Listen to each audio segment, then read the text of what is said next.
지난해 5월 청소 경비 노동자들의 학내 집회 소음 때문에 수업권이 침해됐다며 대학생이 이들을 고소 고발했던 사건. 경찰이 약 1년 만에 최종적으로 노동자들의 손을 들어줬습니다. 점심시간을 이용한 경비 청소 노동자들의 학내 집회에 문제가 없었다고 판단한 겁니다.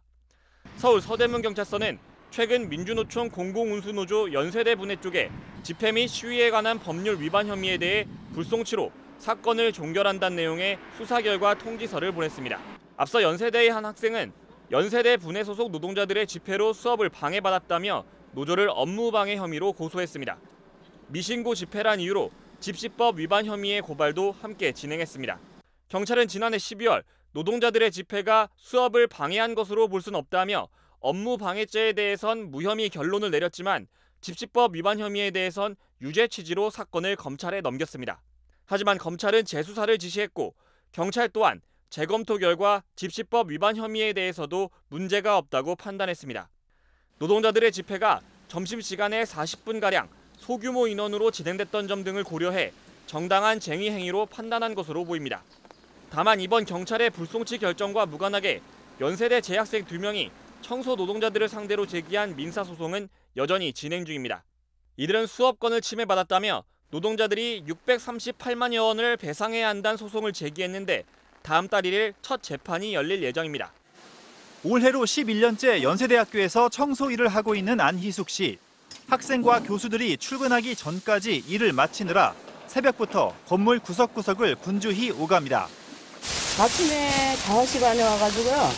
2시간 반은 쉬지 않고 계속 해야 돼요. 안 씨가 받는 임금은 최저시급 수준인 시간당 9,390원입니다.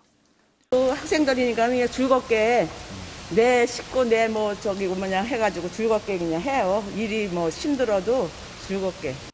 청소 노동자들은 물가가 가파르게 올라가고 있는 상황에서 최저임금 인상률만큼인 시급 440원 인상과 샤워실 마련 등을 요구했지만 학교가 받아들이지 않자 교내에서 석 달째 점심시간마다 쟁의를 이어왔습니다.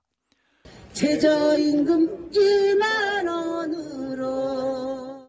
그런데 이를 지켜봐온 몇몇 학생이 집회 소음으로 수업권을 침해당했다며 잇따라 민형사 소송을 냈습니다.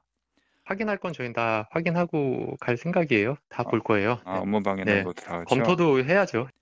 학내 쟁의 행위가 업무방해나 불법 집회로 형사처벌을 받는 경우는 일반적으로 흔치는 않습니다.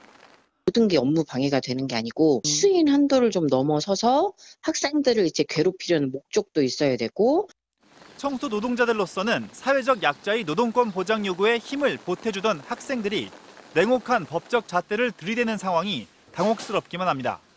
속상하더라고요. 신고한 거는 밉지는 않은데 그래도 학교 측에가 이제 저희는 불만이 있는 거죠.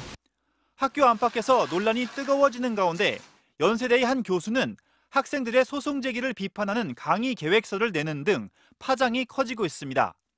청소 노동자들은 다른 대학의 파급력이 높은 연세대 같은 큰 규모의 대학들이 오히려 다른 대학들이 얼마나 임금을 올리는지 눈치를 보면서 상황을 방치하고 있다고 비판하고 있습니다. MBC 뉴스 전준호입니다.